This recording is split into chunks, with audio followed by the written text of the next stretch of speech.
Yeah, cheater's going connector. See, the bad thing is, if he uses an awkward connector, oh my god.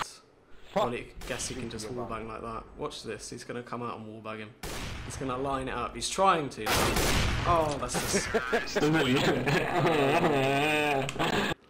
I was trying. There's nothing you can do against that.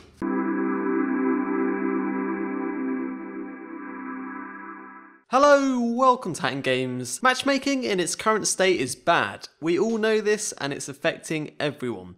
The majority of rage cheaters will quickly soar to the top of the CSGO ranks, ruining everyone's matches on their way. It's around the top level though where it is the worst, because of course this is where all the high performing rage hackers end up. This makes matchmaking a hellhole for those who have dedicated the most amount of time into the game. They have to wait months for the next vac wave, and even then there's only a short spell where it's okay to play before the cheaters rise up the ranks once more on their freshly new made accounts. Matches become unenjoyable at the top level and causes some players to turn to smurfing to have a good time. This obviously causes a chain reaction and ruins the experience for the lower tier players, as they have to compete against someone with a false rank which goes against everything matchmaking should be about. So what can Valve do to solve this problem? First of all, let's admit that there will never be a permanent fix for cheaters. What we can do though is put in place regulations on new accounts to significantly delay their entry into competitive matchmaking. At the moment, VAC does a good job with the occasional ban wave, but the same cheaters have no hassle jumping on another account and being right back into Valve's official matchmaking. In that sense, the VAC ban was essentially useless, as cheaters are creating multiple throwaway accounts to boost paying customers and are set out free to ruin everyone else's game yet again.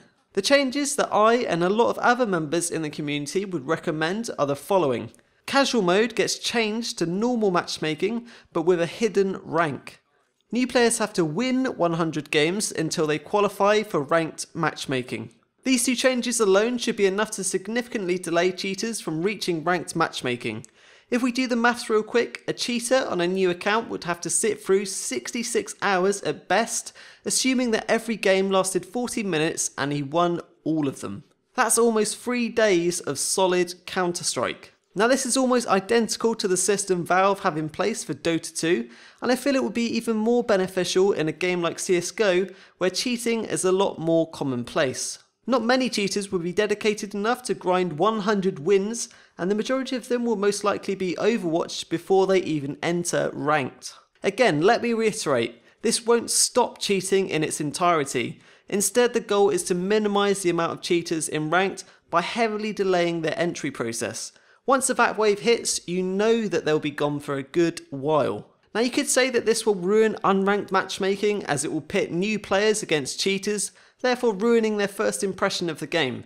For the most part this is true, but it is no different from the current state of matchmaking, where you have a cheater in every other game that is climbing up the ranks on their freshly new made account.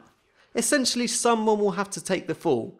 I'd rather Valve stop catering to the players that have just bought the game and expect to be good straight away, but instead reward the players who have dedicated so much time and really enjoy the game. If the top tier of players felt they could have a decent chance of not running into a cheater every other game, they'll feel less inclined to smurf in order to have a good time and can just resume playing matchmaking like normal. This in turn will make the lower tier ranks happy, as they can go on and be confident that they'll have a fair matchup in skill.